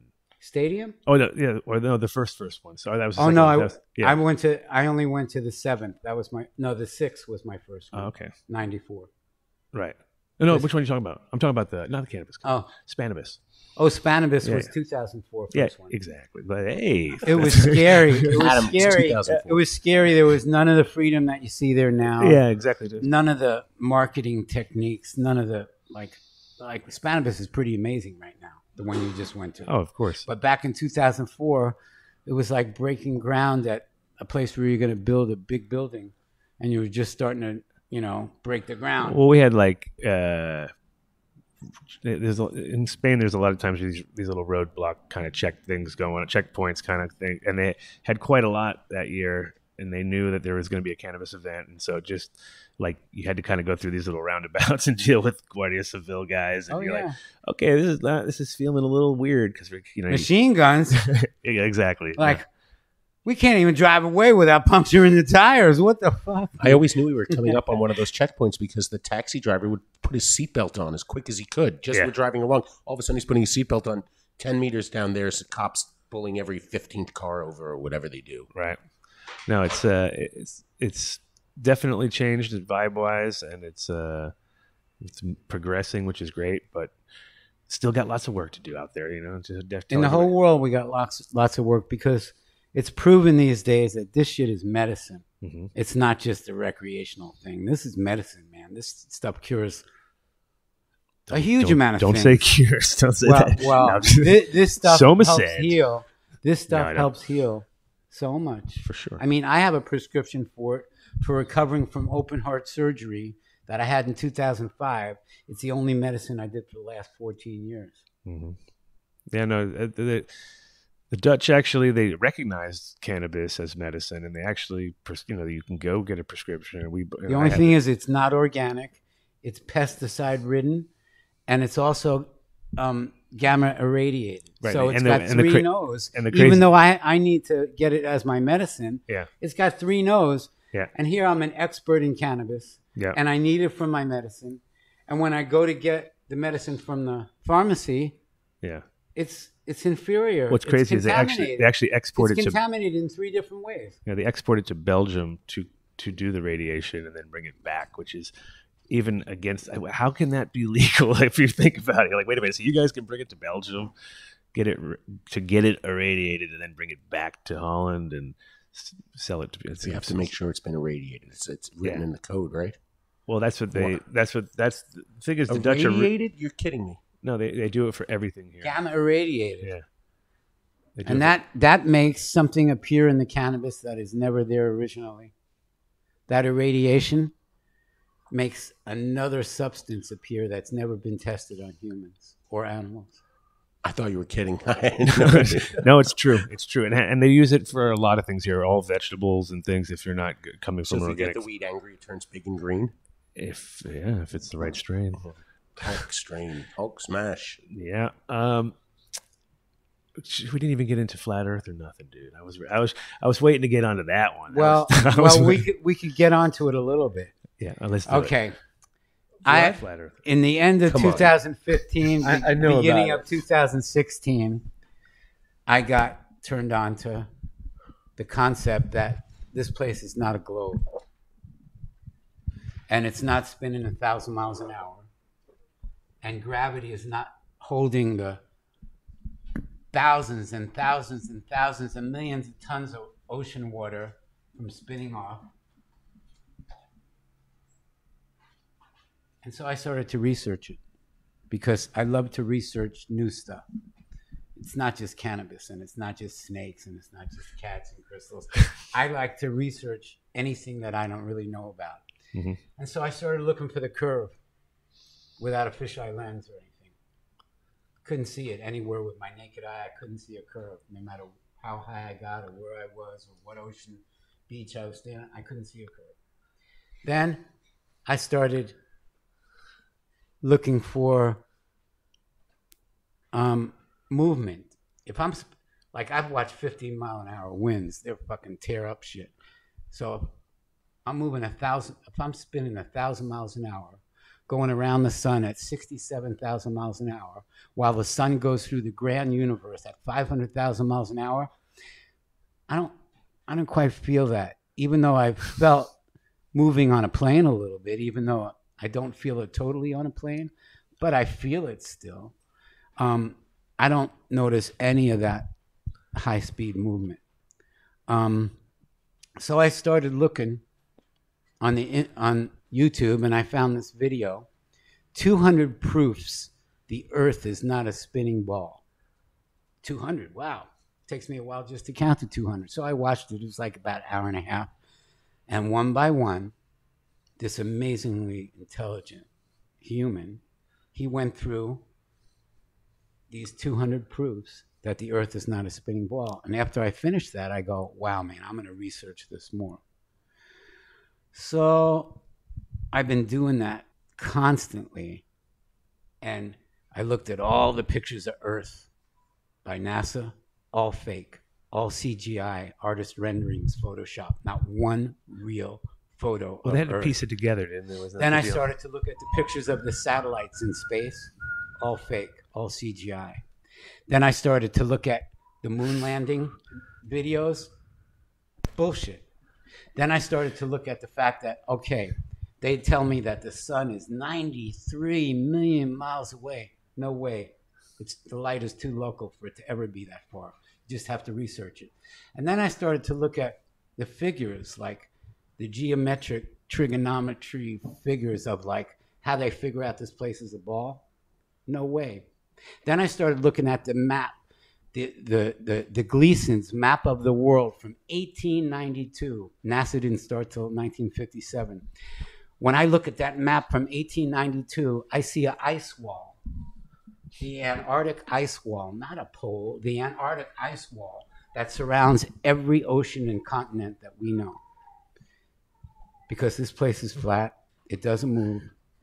When we take a Nikon 900 and we focus and we put it on a good tripod on a clear night, focus it up at the North Star, we see that everything goes around us. We don't move, we're stationary. Everything moves around us. But I won't go too much more into it. I had to touch the subject, of course. I really recommend 200 Proofs the Earth is Not a Spinning Ball. Start there on YouTube. I actually hosted a flat Earth party at my spot. It was the last party I had. But at there's my old no spot. way that anybody's going to convince me we're on a globe anymore. And since I got into flat Earth, when anybody tries to bullshit me about, I don't care what the subject is, I got this sensor that reacts to bullshit way more than it used to. Yeah, it was. I had the whole crew there, and I just saw a documentary about it, and watching the documentary, I was like, oh shit, all these people were at my spot. Like it was like the core of the. And then you see Behind the Curve on Netflix. You know this on flat Earth. But did you? But the end. but is, it's like, but the end is a little open ended, right? No. They make you think it's a globe. Yeah. Like Netflix wants you to think it's a globe after you watch that, but that doesn't make me think it's a globe because I'm never going to think it's a globe again. Never. I'm never going to think it's a globe. Like they used to say, you can see the boats going down the curve. Like if they get further away on the seashore, not with a Nikon 900 camera, you can see it perfectly, exactly flat. Even though it goes out of your human line of vision, there it is with the fucking technology. Well, but with technology, you can see Chicago from 100 miles away on a clear day. You can see the Statue of Liberty from 60 miles away on a clear day. You can't do that on a curve. If you look at all the mathematical figures and you try and figure out that from 6 miles away, when you're standing on the seashore, it has to start to curve down. It doesn't. It doesn't curve down. I mean, when I was on sailboats, I used to have to go up the mast sometimes to unhook shit if it got caught at the top. That's because it goes out of your human line of vision, but not out of the Nikon 900. You fucking take that camera and you focus it, there it is. Nikon's getting some serious props today. Are they a sponsor of the What about Canon, though? It's not out of the camera's line of vision. It's Right. not out of Nikon, the technology's preferred line of vision. camera for flat Flat earthers. Nikon people reach out to them. Well, they tried to do that experiment though at the end of the show, which definitely didn't. That's Netflix. I know, on that show. I know. And it's they had lame technology. They had lame technology. Like there's a lot of. You saw that? Yeah, but, I mean, let's do it with a laser. That's what man. they did. That's what No, they did. they did it with like a Oh. light. I say no. Let's do it with. It was a laser, but it was not a very. Yeah, it wasn't. I mean, Wasn't a scientific. I know a dude who's got a laser the thing that blow showed stuff it up was from moving, pipes. So that's the kind of laser The you thing need. that yeah. showed it was spinning was a laser gyroscope Yeah. at that one part. But I don't believe that shit. How many laser gyroscopes have you had to play around with? How many what? How many of those have you had to play around with? They said it cost $20,000, but have you ever played around with one to see if they really work good? You know, like Definitely this torch or something. it exactly did what I kind of thought it would do. It just broke up and got turned into a 15-foot wide beam after not even that far. Yeah. I mean, they always. Right. So I have discrepancies with that, even though I like the fact that it got more mainstream, flat Earth. But flat Earth is a real thing. There used to, in the 1930s in America, there used to be towns that you could go to, but if you didn't believe in flat Earth, you couldn't stay there. You had to move on. When was this? This is way in the 1930s. NASA started in 1957 and started showing us all these blue marbles.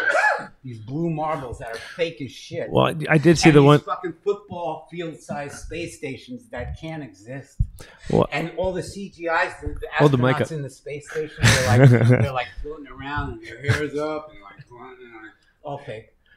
Well, the one thing I did see, which All fake. which when I was, I mean, before it became fashionable, nothing about flat Earth, but when it came as far as moon landing, I was always skeptical. I was always Me like, too. because of the timing, not real. I was always because of the timing and because of the fact that we were in this space race and we had to win, and it was pretty easy to bamboozle people back then with a picture because people didn't. What do you mean back then?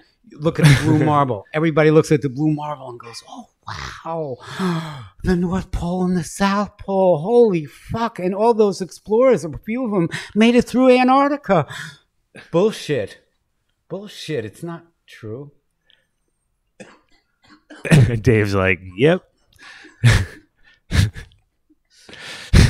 No, Captain Cook in the 1800s, he fucking sailed around Antarctica for 2 whole years trying to find a way in.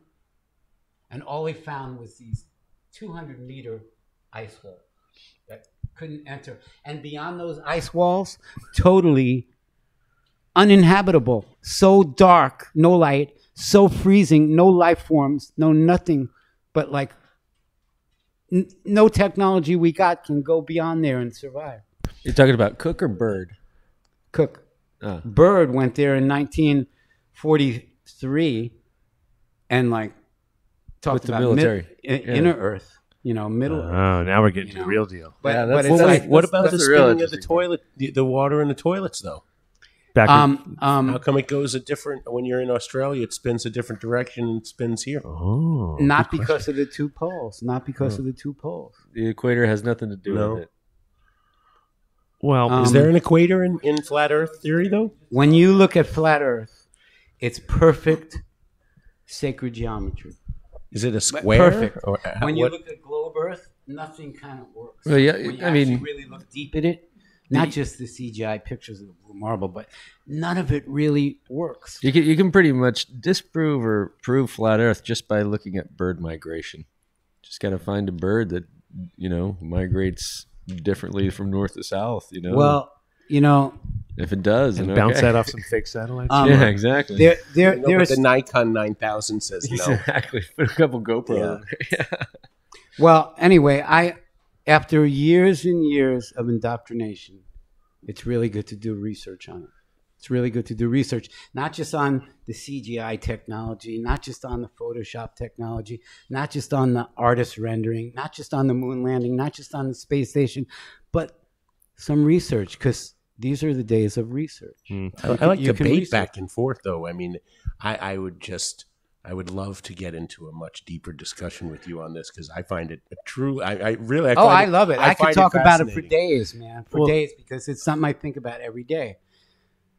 Well, the thing that I had seen, which made me kind of think, okay, this is all bullshit, was they showed a video of as they were in low orbit. We got a call now.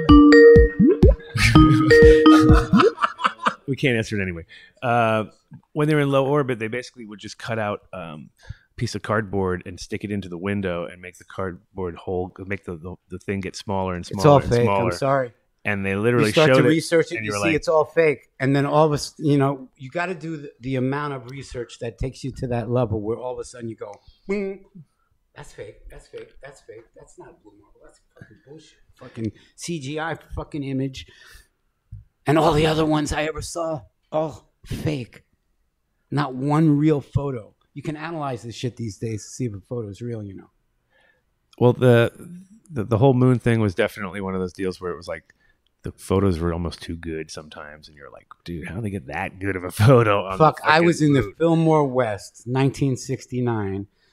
They had a big thing set up with an old time camera, like a projector camera, and there was the moon landing while I was in the Fillmore West. It was trippy. I believed it right then. I believed it. Richard Nixon. Phoning the astronauts. Phoning back then, the astronauts? Okay. Yeah, I mean, there's the amount of technology that was available and what we seem to not be able to pull off these days with much more. It's never going to get pulled off. There is no space. There is only the firmament, which is this amazing dome that even Admiral Byrd got to witness a little bit back in 1943. But we are encased in this dome that's about 8,000 or 9,000 miles high, and every single thing we see in the night sky is under that dome, not above it. We're like a little Petri dish, and we could be just one of many Petri dishes like that. Doesn't Elon Musk say there's like a 66% chance we're photons inside of a computer Elon program? Musk doesn't have anything that's going in space like they tell us. Well, None of that shit is real. There's no space. There's no satellites, and there's not even any dinosaurs. You find me one real dinosaur in any fucking museum. I don't care which museum you go to in the world. You try and find a dinosaur to prove Darwin was right. They're all plaster, and they'll tell you, no, we keep the originals from this. We don't want I know a guy who actually found the most massive dinosaur in the world. So I would, you know, I've seen Shizzle, man. Well, you'd have to. I've seen some freaking big dinos, you couldn't just man. say it to me. You'd have to show it to me these days. Like these are the days of like a lot of bullshit that people say, and then when the proof comes, it's not there. It's not there. They go, oh, I can't. I'm telling you, it's true, but I can't show you with your own eyes, because these days, I got to see everything with my own eyes. I'm not believing third parties. I'm not even believing second parties these days. I'm believing what I witness with my own intuition and my own awareness and my own sight and my own feel. Unless you're in a video game and you're not really you. Well, I'm wondering, then it may not be true. are there any listeners to the show that can afford to send Soma on one of those space missions? Oh, no. yeah, we can do You that. have to realize that Get when Soma I to talk about space. flat Earth .com. on Instagram, people defriend me. When I talk about flat Earth on Facebook, people defriend me. I never got so much shit about anything in my life as flat Earth. And you know someone But loves that. I don't Bad boy. stop because I'm still researching, and nothing convinced me of a globe lately. Nothing. I mean, it's definitely amazing that we're at a time where we think we know everything, but at the same time we can challenge everything, and almost everything is about 50-50. Well, you look at all the ancient cultures before Copernicus, 500 years ago, who first came up with the globe. Every single culture pre-then all believed in flat Earth. All of them. Every single culture. You do the research and you start to blow your mind. You go, that culture too, the Sumerians, the Egyptians, like all these cultures. Yeah, but they didn't know about germs. How do you know? Because they didn't have microscopes. How do you know? I want to know how you know that. I know how that. do you know that they didn't know about germs? Because In- they in a got certain killed way, off. in a Because they got shamanic killed way. off by all the Not- Spanish not- germs is why. Not in a microscope. Because way, that's but the in main shaman reason why way. they died. Is Are because you they all telling got me that sick from shamans need Europeans. microscopes? No, I don't believe it. but I don't believe They it. got sick from all the European germs. They all got sick. Who wouldn't? 100% got sick. The majority. Or The majority some of them, maybe some of them didn't get sick because they Some of had them some didn't. healing power of some kind Some that of them didn't. wasn't Few. understood by Western thinking. and the few that didn't, they got shot in the end. But maybe some of them didn't get shot, and maybe it got preserved through the. Well, I mean, definitely. Yeah, Because well, like, they've you have to preserved have some of facts. You have to have facts with this stuff. I mean, if you say everything is one way, how do you know? Especially if you're talking about the past when you weren't born yet. Oh no, How- they didn't all die from the germs, but I majority mean, did. there's so much mishistory. We're taught so much wrong history Mystery. because of the Mystery. victors and Like the you're in losers. Barcelona, you're gonna speak like you're in Barcelona. We're taught. Mystery. We're not taught history. We're taught like propaganda. Whoever won, whoever was a victor in a situation, their propaganda gets pushed. I think in order to have, but that doesn't mean it's the truth. In order to have a both-way discussion back and forth, both sides have to be able to come to the table to be able to say it's possible. Of course, that I'm wrong. Of course, of course, so it's possible. I'm just wrong. wondering if I could, if it pleased the court, if there were a way to get you up into one of these new, the planes that will Virgin Airlines. The Earth, and you can actually go around it. Like you would go around. You can see the blue ball and go around it. Would you take? Don't you think the pilots with the best planes now would do that? Show me one pilot that does that. Show me one fucking airpath. We don't have that does that. The rocket yet. Show me some proof that pilots do that now, just with passenger planes or like military planes. Show me that any pilot is able to go around. Let me change it. If you could smoke your herb while going around, would you do it? Yes. Give me a yes. Yes. I need a yes. Yes. I mean, you mean north-south, right? You mean go around north-south? No, all the way. We're going north-south. North-south. Have to do Show me one plane flight on any airline in the world that flies north-south. Well, we don't have the rocket plane yet. I'm talking about the rocket north-south. I mean, like going around that way. Show me a flight path. Because I've researched it. There is none. No, because you're not allowed to fly around Antarctica. Yeah. You're not allowed to fly around the North Pole either. You're prohibited from flying around those two places. Maybe there's so they don't let Area the truth get out. going on there now. They don't want anybody seeing that Antarctica is a whole other thing than we. Oh, there's absolutely stuff down in Antarctica. I believe that. Whether it's the portal to a new dimension or whether it's just a wall full of coal, resources abundant. I'm sure, there's stuff down there they just don't want let out, But who's they? Oh, they? Well, you can look on a map. You can see the controlling governances. They is quite an entity. Quite an entity. Maybe we should move on to shout-outs? Yeah. No, it's how cool. to get an extra 25 minutes out of Soma. Talk about flat Earth. I knew it. I knew that. I was like throwing out. I was like throwing. Done that, man. I was like throwing out a lure. I lose a lot of friends like that, man. Well, I needed to spice up the show a little bit. So I knew we were going to get some flat Earth discussion. And Soma's got to go anyway, right? Didn't you? Well, it's cool right now. I got a little bit more time. All right, we're good. Well, So I actually got to get going. So Gabe's got to go, so I won't bore him with my shout outs as I'm doing it. No problem. Thanks for stopping in, Gabe, and getting a chance to see you on this trip. Man. It's always fun to hang out with creative people, and that was one of the things in Amsterdam that I have to say that was the best part about being here was the fact that there were so many cool people that were into everything, and of course the weed is what brought us together in my world. No, you brought us together, man. I mean, man. You brought me together with so many dudes that I'm still hanging out with. He's a nexus point of this whole cannabis universe. When Adam left, I think that's the problem. When Adam left, the whole cannabis industry in Amsterdam just like died a little. Well, I mean, maybe a piece of it, but in general, it was dying on its own. Right? And I just abandoned ship a little bit early and said, "All right, I think there's bigger, better things out there." You saw Colorado before I did. Yeah. I mean, like the potential was coming there. Yeah. The year after he left, I saw in Colorado they actually had more registrars for shops and dispensaries than they did for Starbucks. Oh, I mean, it went quick. And also with the taxes, like you were saying earlier about how much tax revenue, Colorado surpassed alcohol last year by a long shot. And of course, if you imagine compared to because the taxes of alcohol is so much lower than cannabis, it gained quickly. But in general, the fact that if they had put them toe to toe, they would end up at a certain point surpassing also, just because it's just now with a drop in the bucket, we're at over $1.4 billion in revenue in Colorado, which is huge. So that's the part that makes me scratch my head about Holland, where they're so fixated on taxes and money and getting their piece, but then they leave this so much on the table. In Denver, the only company that had enough money to throw around to put their name on Mile High Stadium was a cannabis company. Yeah. They still haven't every road, and they denied it.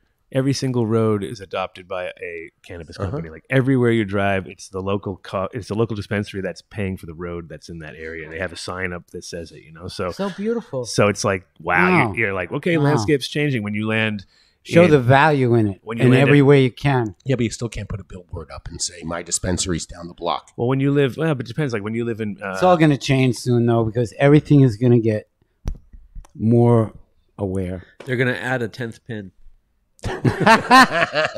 Yes, they will. They will. You're out of your element, Donnie. for sure. Well, thanks for joining us, guys. I'm going to do my shout outs, end the show, and I'll be back hopefully in less than 7 years next time. I mean, Spreading information like this is priceless. yeah. And again, like just like these guys were saying, connecting people, because sometimes for me, it's always exciting when I put two people together that I know are going to do something good, even if and then the last thing I do is put anything in between it, because that's where it gets all confusing and bad. But for the most part, it's just like, yeah, see what happens. And 200 proofs the Earth is not a spinning planet. don't forget. By Eric Dubé. And yeah, so it's just good times at the Soma-Zone. Thanks, guys, and let's do our shout outs. Dave, we already know where you're. No, watch the talk last about show. Incredibles. Okay, you're gonna mess my order up, but Thing. they're my second off. Okay, Go do your thing. you just wait until Incredibles and then you Okay. jump in. All right. Okay, All right. I'll wait. You know your part. Hold on. You know your part. Let me put the mic down. So right out of the gate, I want to thank New Millennium Nutrients. These guys are pretty much putting together like the perfect formula for large scale production, and just the way that they have their system based on the seasons makes it really easy for people to kind of grasp. And on top of that, the guys behind it are all serious growers who have been Can I get some rolling papers? Get the man some rolling putting papers. work in for the.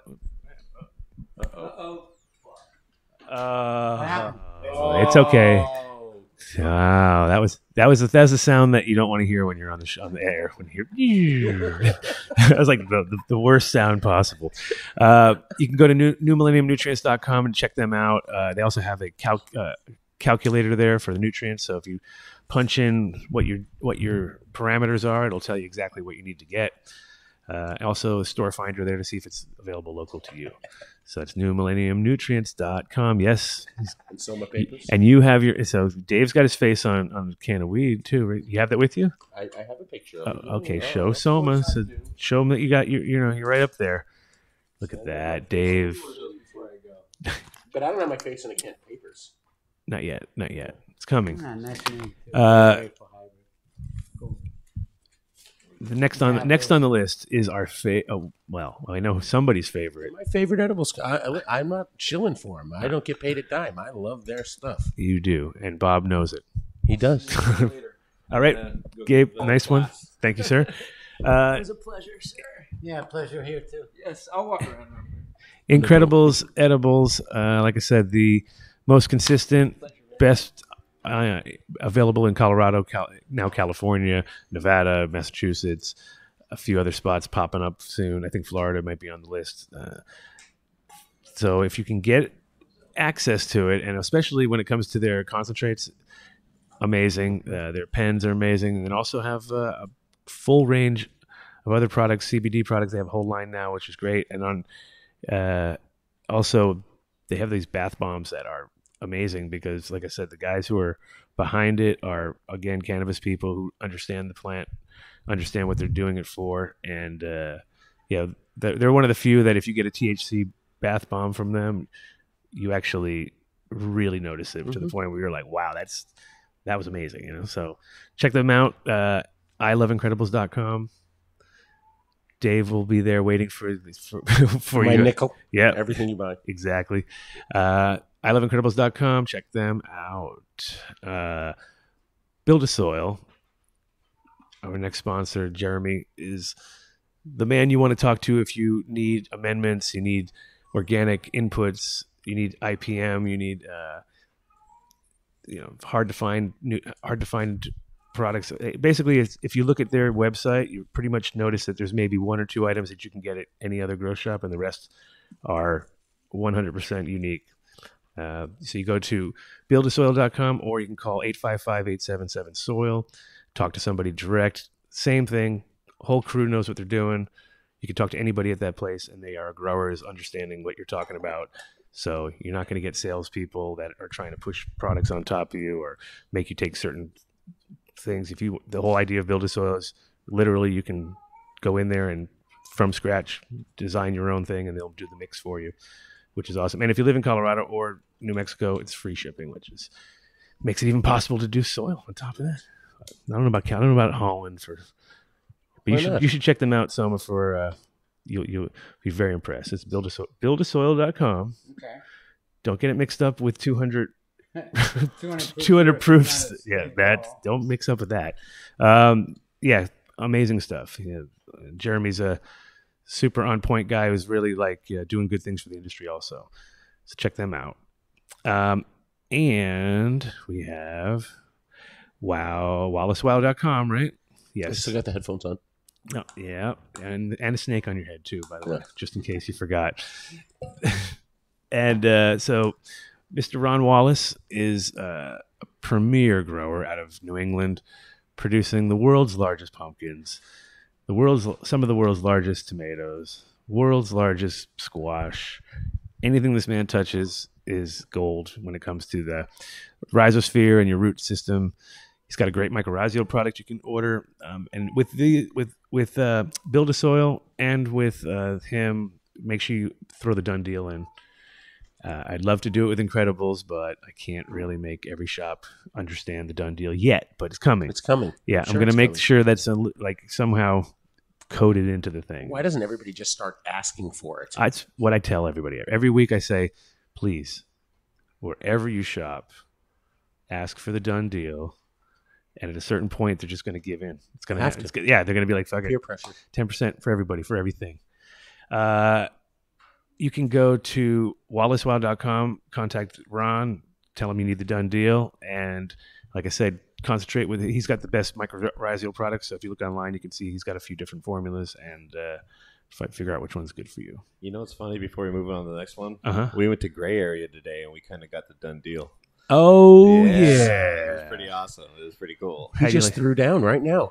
That's where I'm going then. I'm going to ask for the Dunn deal just to continue the trend. Yeah. Cool. And then I think so then if you come into Amsterdam, Gray Area does accept Dunn deals. Yeah, man. Because, we just told him we were with Adam Dunn. And then boom. Dunn deal. Done deal. That's the way we like to roll. Perfect. So the few places in the world. No, Tresor gave it to me. I walked in. I said, I'm looking for the Dunn deal. Yeah. They let me right in. Free there you had free entrance, which would normally be like $20. Yeah. So I like that place. Pete, right? Petey's a man. Great guy. Listen to our last couple shows. We're out of there. You can hear the voice of God, Petey, in the background at one point, but that's about it. He's elusive. No, we had great times down there. So we're actually going to stop back Wednesday night for a last hurrah before we fly out on Thursday morning. So, From Barcelona. Yeah. Oh, we nice. land at midnight. So it's perfect time to just, get cracking, hit the town, and then hit the airport, and then sleep. Excellent. Finally. Right, Josh? Finally sleep. Oh, yeah. No, there's no such. Josh sleeps on every flight, right? No, Mark sleeps on every flight. Oh, I'm asleep. Mark, Right. he can sleep on anything, anywhere, which is amazing. So, Yeah, next on our list is Green Farms. Green Farms. Website's not up yet. So their website's not up, but I have greenfarmsmed.com up. Okay, And that is their medical store in Colorado Springs. Cool. Yeah. So greenfarms.co, when their site is up, is a company based out of Colorado that is, doing big things as far as bringing you organic medicine, totally grown no-till. They got crystals on every plant at their place. Literally every single plant has its own crystal. So these guys are doing it right. Here's a picture of hash with the crystal right here. Boom, hash of the crystal. So yeah, went to their garden. I was like, wow, every single plant has a crystal. Yeah, these guys are doing it right. So if you're in Colorado Springs and you're a medical patient, you can go by there, check them out. Also ask for the Dunn deal. If you are in Louisville and you want to or near Louisville or Boulder or any of these places and you want to pick up organic growing materials, you can go to Green Farms Feed and Seed. Look them up online on their website. They have an address there. I forget where it is. I know it's in Louisville. They can Google it. I think they can Google it. Yeah. It's amazing nowadays. Also here with all these guys and now that everybody has phones that actually work with like maps that actually tell you for real, and it's not just all random. Well, it's a perfect segue for me to give you some shit. Oh yeah, Because you did send us the address. You texted us the address. You spelt the street wrong.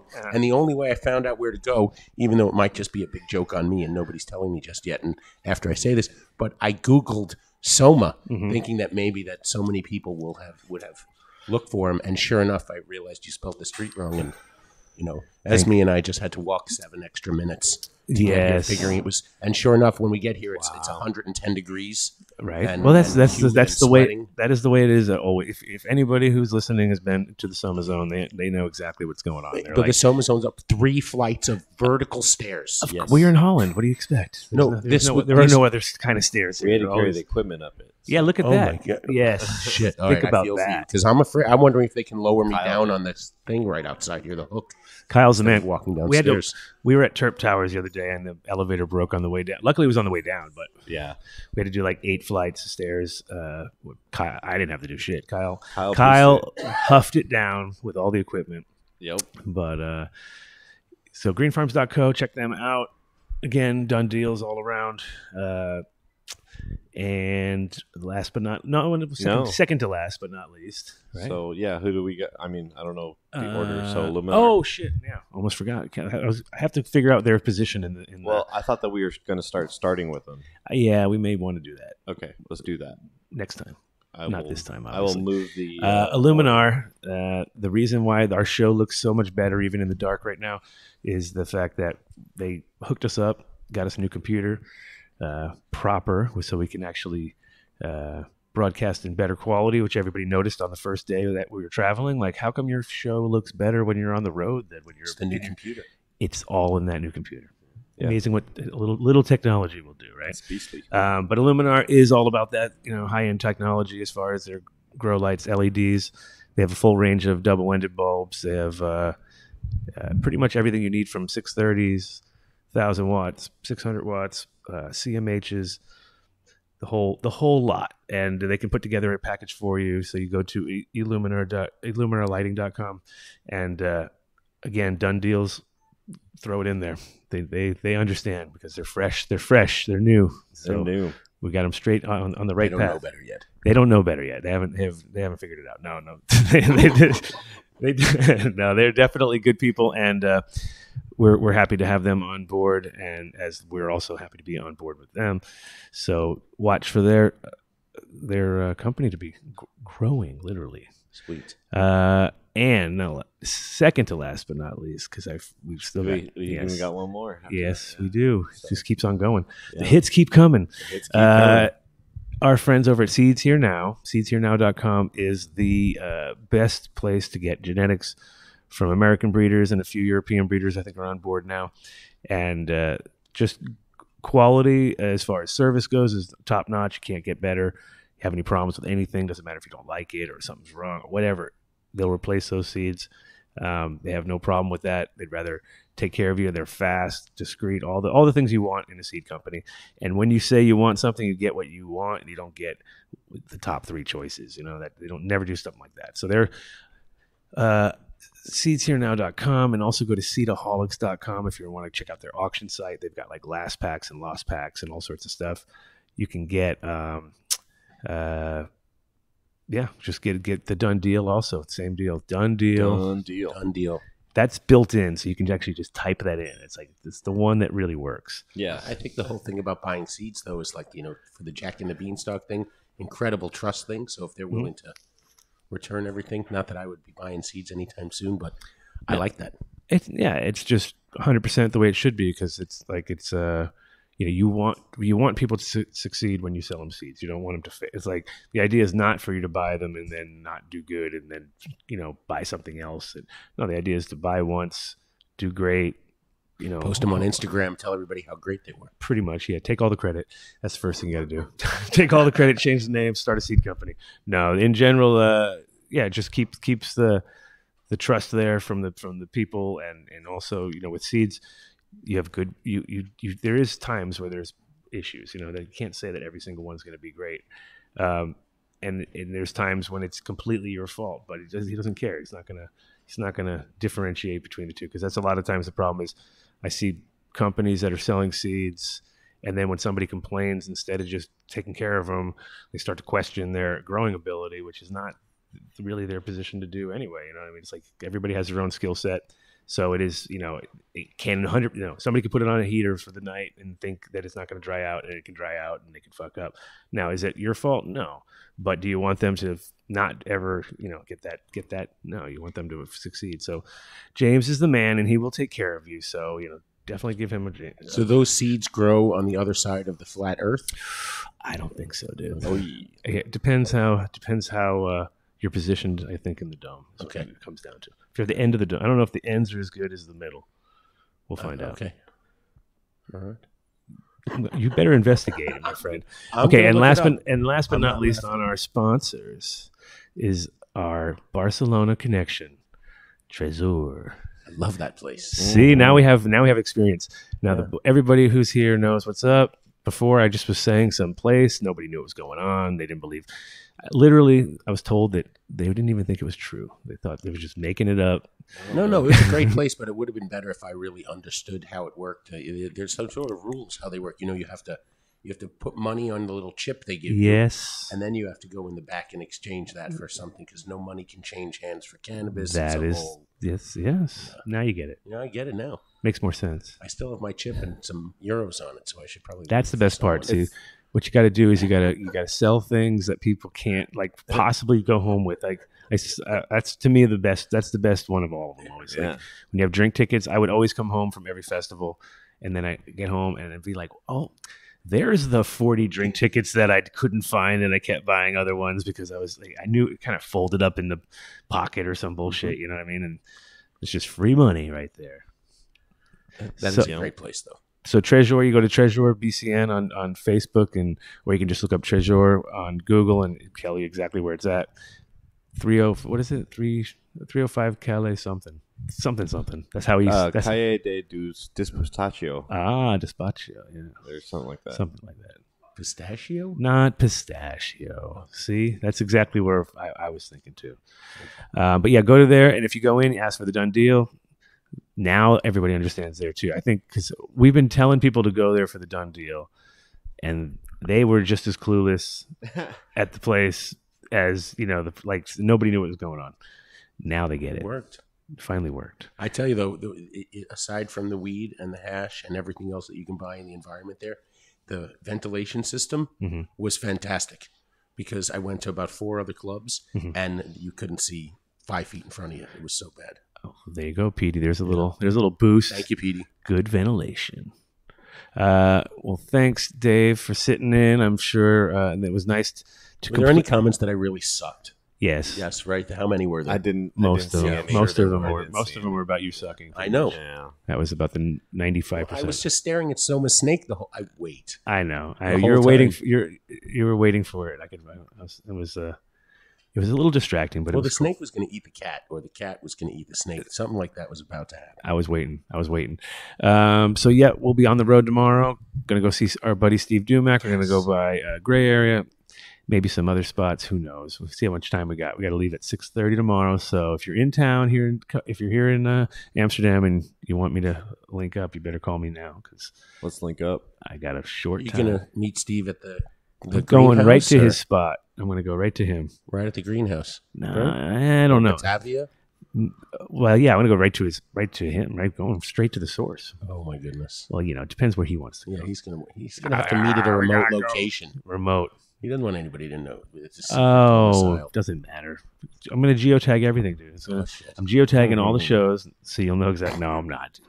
Try not to, at least. That's the biggest problem with technology these days, is that people don't get what they're doing sometimes, and they're taking photos and spots and leaving their geotag on, and you're like, you do know that I know exactly where. I could just click on that, and boop, there it is, location. Geotag? Yeah, where it tells you exactly where it's at, so the coordinates. There's I'm in EXIF so data much in trouble. every picture. That if you take it from a phone that has GPS, it leaves data in the picture that tells you exactly where you took the picture. Wrong number. Yeah, Wrong number. exactly. So it's one of those. I lost my phone. It's one of those technology things which you're like, oh shit, maybe I should have turned that off. There you go. That was your nugget of the day on the Adam Dunn Show. Now you know. Turn off yeah. that geotag. See you guys at the next show. This one's going up, I think, today, right? We're going to pop it up. It's on right now. Yeah, well, obviously it's live. It's live. You're right. Oh, shit. It's on. It's done. Oh, no. Done I had deal. a great time. Thank you again for having me. I appreciate it. Of course. Thank you for coming through.